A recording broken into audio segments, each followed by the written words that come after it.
Alô, varandeiros! Para você ligado na varanda mais famosa do Brasil, eu sou o Thiago Jordão, El Bigodinho, e vim aqui falar um pouquinho mais ainda sobre a derrota do Santos para a Chapecoense por 4-2 na Arena Condá, na estreia do Alvinegro Praiano no Campeonato Brasileiro. Mas vou me aprofundar em um detalhe: a defesa, hein?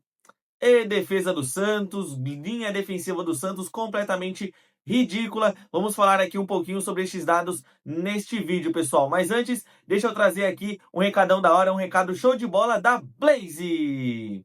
Blaze no Varanda Futebol Debate 18+. Jogue com responsabilidade, jogue Blaze. As melhores cotações do mercado, odds turbinadas e todas as estatísticas você encontra na Blaze. E hoje, pessoal, temos grandes jogos ainda pelo Campeonato Brasileiro. Tem Botafogo e Cruzeiro, temos Mirassol e Vasco da Gama, temos Europa League, Conference League, enfim, diversos campeonatos mundo afora para você palpitar sempre com muita responsabilidade lá na Blaze. E para você entrar na Blaze é muito simples, basta escanear o código QR aqui ao meu lado, utilizando a câmera do seu celular. Ao entrar no site, basta você colocar o cupom VARANDAFC. E lembre-se, somente para maiores de 18 anos, jogue com muita responsabilidade, jogue Blaze. Afinal de contas, o Neymar é Blaze, o Varanda é Blaze, vem pra Blaze, você também. Bora lá então com o tema deste nosso vídeo. Quero falar exclusivamente da defesa do Santos Futebol Clube. Porém, antes, eu quero falar um pouco ainda do que foi o jogo do Santos ontem, que no meu ponto de vista, o Santos abusou muito das laterais, dos cruzamentos. Eu acho que um atleta com falta de presença diária fez muita falta ao Alvinegro Praiano, porque de nada adianta você criar, jogar a bola para dentro da grande área, tendo em vista a quantidade grande de cruzamentos que o Santos teve no jogo, inúmeros escanteios que o Santos teve na partida, mas a gente não tem um centroavante apto a fazer isso. Nós não tínhamos ontem um centroavante para colocar a bola no fundo do barbante. Então, assim, eu acho que existe um Santos jogando com bola, que no meu ponto de vista foi bem. O Santos com a bola, no meu ver, conseguiu dominar as ações, conseguiu ser uma equipe perigosa, mas sem a bola, o Santos foi uma verdadeira lástima na noite desta última quarta-feira. Então, deixa eu trazer aqui novamente os números da partida para a gente entrar num detalhe ainda maior sobre como foi a partida entre Chape e Santos 4-2 lá na Arena Condá. Vamos lá, pessoal. 4-2 para a Chapecoense na Arena Condá, estreia do Campeonato Brasileiro. A Chape teve 34% de posse contra 66% do Santos. Foram 8 finalizações da Chapecoense contra 25 do Santos. 4 chutes no gol da Chape contra 5 do Alvinegro. 3 grandes chances para a Chapecoense contra apenas uma do Santos. Também um escanteio apenas para a Chapecoense contra 14 escanteios do Santos.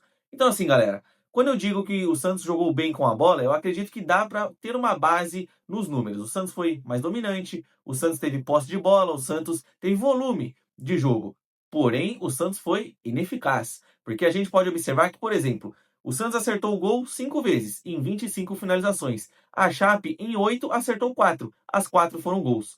O Santos criou apenas uma grande chance de gol. A Chapecoense criou 3. Aí que entra o meu outro ponto. Sem a bola, o Santos foi péssimo, horroroso, horroroso, uma lástima, porque a Chapecoense abusou principalmente dos contra-ataques e lançamentos, e o Santos não esteve preparado para receber isso, ou pelo menos a falta de qualidade dos nossos jogadores evidenciou um problema grave no Santos. A defesa. O Santos tem uma mãe. A defesa do Santos é uma mãe, perdão, melhor dizendo. A defesa do Santos não é confiável. Não tem trabalho, não tem treinador, não tem projeto que se sustente com a linha defensiva ou com as seguintes opções defensivas que eu irei colocar na tela agora. Vejam só as opções defensivas para o técnico Juan Pablo Vojvoda. Hoje ele tem à sua disposição Adonis Frias, Alexis Duarte, João Basso, o Luan Pérez, Zé Ivaldo para os zagueiros. Já no restante, agora os laterais, ele tem Igor Vinícius, Mike, Sherman, Lira e Gonzalo Escobar. Agora eu peço aqui ajuda. Como que você faz um trabalho com essa linha defensiva? Ajuda o Marcelo Teixeira, né?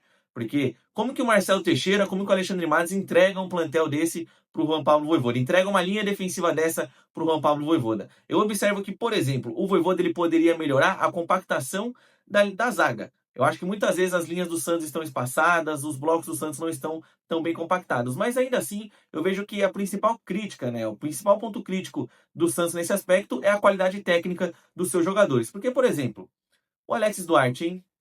4 milhões de dólares. O Santos pagou 4 milhões de dólares no senhor Alexis Duarte, que fez uma partida lamentável ontem. Dos 4 gols sofridos pelo Santos, ele pelo menos falhou em 3. Pelo menos em 3. O Luan Pérez, eu acho que fez um jogo ok, mas ainda assim eu não sinto mais tanta confiança no Luan Pérez. O Adonis Frias, por incrível que pareça, ao meu ver, hoje ele é o melhor zagueiro do elenco santista. Eu acho que o Adonis Frias, ele sim é um zagueiro meio lentão, um zagueiro sem tanta mobilidade assim, mas eu vejo que dos erros, muitas vezes ele é o que menos erra comparado ao Zé Ivaldo, que também, meu Deus do céu, o Alexis Duarte, que minha Nossa Senhora, e também o Luan Pérez, que esse daí tem um pouquinho mais de qualidade, inclusive a minha dupla de zaga seria Luan e Adonis. Eu acho que no quesito segurança defensiva, eu acho que Luan e Adonis é a dupla ideal para o alvinegro praiano. Agora, com relação às nossas laterais, eu vou tirar dessa conta o Sherman e o Lira. Assim como eu faço no ataque de tirar dessa conta o Robinho, Matheus Xavier, o Gustavinho mais para frente no meio de campo, que eu acho que eles estão sendo colocados num contexto horroroso, né? O Santos não está fazendo o melhor processo de transição com seus atletas. Então, dessa daqui eu vou tirar o Lira, que subiu agora, foi jogado aos Leões, e o Sherman, que, né? O que vai ser o JP Sherman? Logo mais eu vou falar mais um pouquinho também sobre o Sherman. Mas assim, como que você quer ter desempenho defensivo bom se na sua lateral você vai ter o Mike como opção, o Igor Vinícius como titular e do lado esquerdo você tem o Gonzalo Escobar? Pessoal, repito, não tem trabalho que se sustente com uma linha defensiva dessa. Então eu faço um apelo à diretoria do Santos. Contratem zagueiros, contratem laterais. O Santos diz para todo mundo que não tem dinheiro, mas faça uma conta rápida aqui comigo. O Santos gastou 4 de dólares no Frias, 4 de dólares no Alexis Duarte, 3 de dólares no Tiquinho Soares e vai gastar 3 de dólares agora, ou 3 de euros, enfim, no Tiquinho Soares. Só nessa conta aqui rapidinha que eu fiz, ó, 4, 8, Alexis e Adonis Frias, mais 3 do Rony, 11, mais 3 do Tiquinho Soares, 14 milhões de dólares ou euros. Enfim, 14 milhões. O Santos não poderia ter feito melhor com esses 14 milhões, por exemplo? O Santos não tem dinheiro ou o Santos investe errado, sabe? Então, assim, eu acho que se o Santos tivesse pego desses 14 milhões que eu citei e investido 10 num zagueiro confiável, já muda o patamar do Santos. E não você ficar indo atrás do bom e barato. Porque o Frias e o Alexis Duarte são supostos bons e baratos. E o prejuízo tá aí.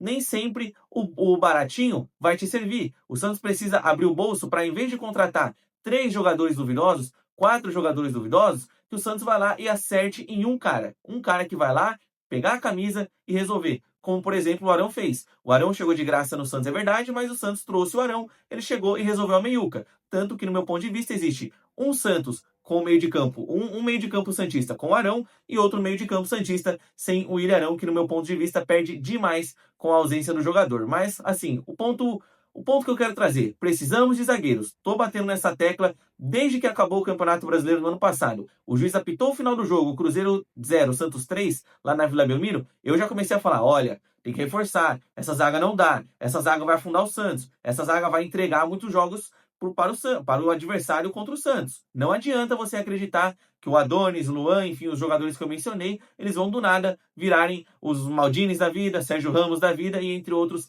zagueiros gabaritados. Então, assim, para reforçar ainda mais o meu ponto, olhem os números defensivos do Santos nessa temporada de 2026. Vejam só a lástima que é a zaga santista nessa temporada.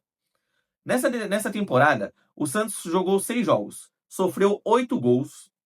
O Santos passou apenas uma partidinha sem sofrer gol, que foi aquele 0-0 contra o Bragantino, em que o Bragantino merecia vencer. O Santos cometeu 3 pênaltis nesse ano, cometeu pênalti contra o Guarani, cometeu pênalti no jogo de ontem e cometeu pênalti no jogo contra o Corinthians. Aproveitamento nos duelos aéreos, 52%. Pouquinho mais da metade da bola aérea o Santos ganha, o que é um pecado. O Santos deveria ter um aproveitamento pelo menos de 70%. E finalizações sofridas por jogo, o Santos concede aos seus adversários 11 finalizações por jogo. Então, assim, se esses números, se o desempenho, porque às vezes o número pode enganar, mas se o desempenho da zaga do Santos não evidenciou para a diretoria, para o senhor Alexandre Matos e para o senhor Marcelo Teixeira, que o Santos necessita de zagueiros, eu não faço ideia o que é preciso acontecer para que o Santos se mexa e reforce de verdade. Porque ano passado precisou tomar 6. Precisa tomar 6 de novo para reforçar a zaga e reforçar de verdade e não trazer 2 bons e baratos por 4 milhões, em vez de trazer um bom de verdade por 10? Fica aí a reflexão com relação à nossa zaga e quero saber a opinião de todos vocês aqui também no campo dos comentários. Para finalizar, pessoal, vou falar aqui agora sobre o JP Sherman, já que o Ajax negocia a compra do JP Sherman junto ao Santos Futebol Clube. O Ajax, que inicialmente tinha feito uma proposta igualzinha à do Copenhagen da Dinamarca, oferecendo ao Santos ali cerca de 3 milhões de euros por um empréstimo com opção de compra, na verdade a opção de compra é de 3 milhões de euros. Depois o Ajax fez essa oferta como uma compra em definitiva por esses valores, eles aumentaram agora para 4 milhões, só que o Santos deseja ganhar 6 milhões de euros no JP Sherman, foi a pedida, a contraproposta da diretoria do Santos. O que eu penso sobre isso? Se a diretoria não for usar o JP Sherman e for para deixar o jogador encostado, até prejudicando o potencial futuro do atleta, prejudicando o desenvolvimento da carreira do jogador, que venda então o JP Sherman. Porque não vai chegar uma proposta de 4, 5, 6 milhões de euros ou mais do que isso para um jogador que está encostado.